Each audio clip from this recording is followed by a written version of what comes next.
All right, we finally made it. I guess since I only have a few minutes left, I wanted to start real quick. I'll introduce myself. My name's Andy Griesinger. I'm a realtor in Charlotte, North Carolina, and I'll get right into what I was going to talk about, which is YouTube. And so what I really wanted to focus on today was what kind of mindset shift you need to do if you wanted to start getting into YouTube, because a lot of people want to get into YouTube but don't want to film. They get scared of filming in front of a camera. They get scared of having a camera on like this. And the best piece of advice that I can give you, especially in this short time, is to just start somewhere. And my first couple videos were awful videos, but just having started somewhere made a huge difference because you can continue to layer and grow from there. And so whether or not you're starting with an iPhone camera or a GoPro or a professional film crew, you just need to start by doing something. And so when you begin doing these different videos, you can start to fine tune different aspects to it, whether it's cover photos or the music or some of the editing. And you can also keep an eye on how you come across on camera, because a lot of people also have a mental block with being on camera because of the fact that they think that it looks weird. But what you need to know is that what people are seeing on camera and what you're seeing on camera is what people see when they see you every single day. And so the biggest thing is honestly just getting started with YouTube and just getting started with putting videos out. I mean, when I first got into real estate, I was putting out videos with my hand out as a selfie stick in front of every single open house. And whether or not it actually got me business, I don't know. I don't think it did, but it helped get me more and more comfortable being in front of a camera. And that way, once I did decide to hire a film crew, which was about a year and a half ago, so I hired a film crew at the very beginning of COVID. Once I decided to hire a film crew, it made things much easier for me because I had already been kind of comfortable being in front of a camera before.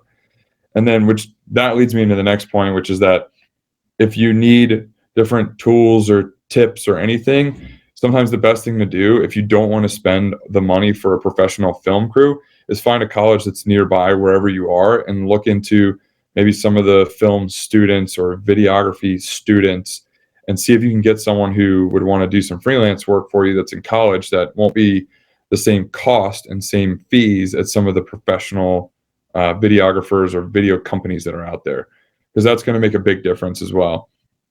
Not everyone wants to spend all the kind of money that you'll have to spend to hire a professional crew. Sometimes they'll cost $1,000 a video, or you put them on a retainer for $2,000, $3,000, $4,000 a month. Sometimes it may be a lot cheaper, but that's where sometimes finding someone who is newer to it, or someone who maybe is in college and looking to build out a portfolio, they can help you, because it won't be too much for them to do this because this is something they really want to do. And because of that, and since they're new, you may not have to pay as much either. So that's another thing that would be super helpful if you're looking to get into video and don't want to spend the kind of money that a professional crew might cost. I guess the last thing would be how videos have helped me in the last year and a half, which I would basically say that it's people post pictures and post just listed and just solds and things like that. But when people are looking in Charlotte and they're looking on YouTube for different neighborhoods in Charlotte or things to do in Charlotte, and I pop up, they get to start feeling like they know who I am, and they get to know me before they ever even meet me or speak to me because of the YouTube videos.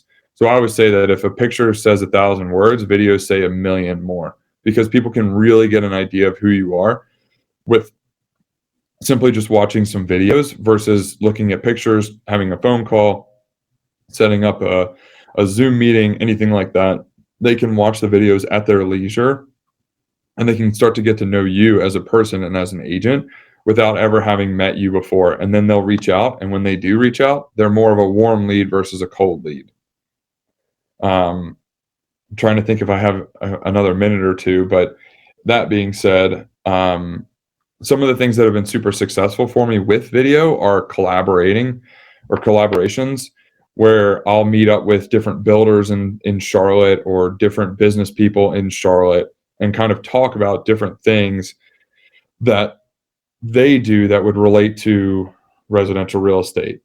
And the reason for doing that is because, first of all, if my audience and the people watching me are intrigued by something like Lamborghinis or watches or golf or new construction, they're going to be a little bit more intrigued when they're watching my videos.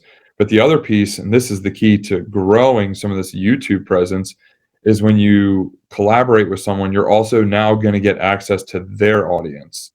And when you get access to their audience and their people who are watching, then that's when the growth can really start to happen. I think I have 1 minute left. So the last piece I'll leave you with is I'm big on having TLC with my business, which is trustability, likability, and credibility. And with that, I feel like the videos can really help build all three of those, more so than just Instagram or Facebook or LinkedIn or anything like that. I feel like the videos can actually really do a good job of building all three pieces when it comes to the trustability, because they're trusting that if you're posting all these videos, you know what you're doing. If it's authentic and you're showing your true self, they will start to like you, or they won't, and they won't call you, but they'll start to like you. And then because of all the different neighborhoods and different expertise that you're giving them, you're going to build up credibility as well. And that's when they're going to start reaching out to you to want to work with you. And I think we're at 105 right on the dot. I can keep talking about YouTube all day though. So I'll wait till I get told to stop. But I started doing video about a year and a half ago, right when COVID started. And the real reason for wanting to do that was because basically I wanted to be able to get in front of more people while we were home.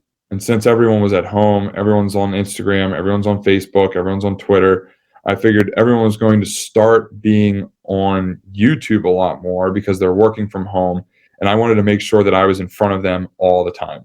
And so if I'm posting YouTube videos every week or every other week, or now on Instagram multiple times a week, it's going to help me get more exposure to people while they're sitting at home. And when they're sitting at home watching these videos, the more they watch, the more they're going to learn, and the more they're going to trust me, like me, and think that I'm credible enough to represent them on selling or buying a home. And some of my favorite types of videos to do are going to be different neighborhood rundowns, collaborations with different people in town, and how whatever they do relates to what I do in residential real estate, and then listing videos. So if I have a really cool listing, I will bring in the film crew, we'll put out a video, and usually I'll bring in like a cool car or something like that too to help. Yep. Hi. Hey, Candy. Let me bop in here just like that. But we just, we were at the 10:05, and I was just having popping in and say thank you, Real Estate versus Tech, sponsoring this segment. And vlog and video and all of that have been so important through like COVID and moving into this new virtual kind of world. So we were really excited to have you on for that. Any last takeaways that you want to give to anybody listening? I'd say the biggest thing is, honestly, if you're thinking about doing it, just start doing something and make it authentic. Because if you're trying to do something that just truly doesn't feel like you, people will be able to see that. Yeah. And the best part about video and what you say all the time is people know you already. You're showing your personality. You're getting yourself out there in a mass way instead of doing it one by one by one. You're out there vlogging, showing your life. So thank you so much. Do we have any questions from the chat room? I'm going to go in here. And if everybody would type in your best takeaway, we do have a prize to give away. And it is called the 99 Touch Program. And it's Instagram course for more followers and local community reach. So you're going to be winning that if you give the best takeaway right now. How often do you post to YouTube is a question that just popped up. So what I have set up is I'll do a teaser video and then I'll do a full length video that's anywhere from 4 to 10 minutes. Mm-hmm. And so what I used to do when I first started, and this is where I talk about like just starting and figuring it out as you go, is I used to put the teaser up on YouTube and I would put up the long form video. And then I would usually promote and boost ads on the long form video, which means that it's going to get a lot more views. where the short form video would get no views. So I started getting advice from some people to stop posting the short form videos on YouTube, just keep them on Instagram. So that was a long-winded way of answering your question, and the answer is basically once every other week, because I'm doing the short form and the long form. Perfect. So the short form you're saying is like you're trying to use content across platforms, and it didn't kind of hit on YouTube is what you're. Right. Okay. Yeah, I do that with TikTok sometimes. I'll put one on and I'll be like, that was a flop on Facebook, but whatever, who cares? So no, we want to thank you so much for everything you've done promoting and giving some good information. Sorry about the technical difficulty.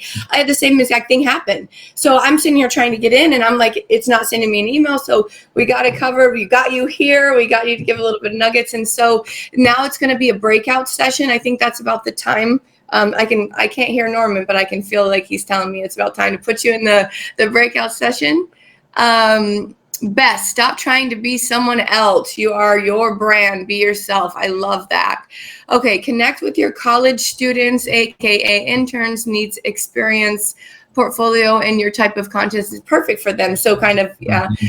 I'm going to say that Maria Rust, you are our winner here. We're going to be getting in contact with you to get you that prize.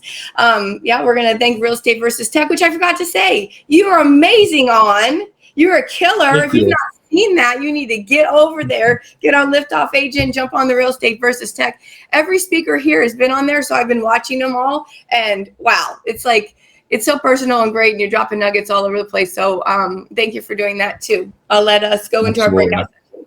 Okay, thank you. Thanks for having me. I think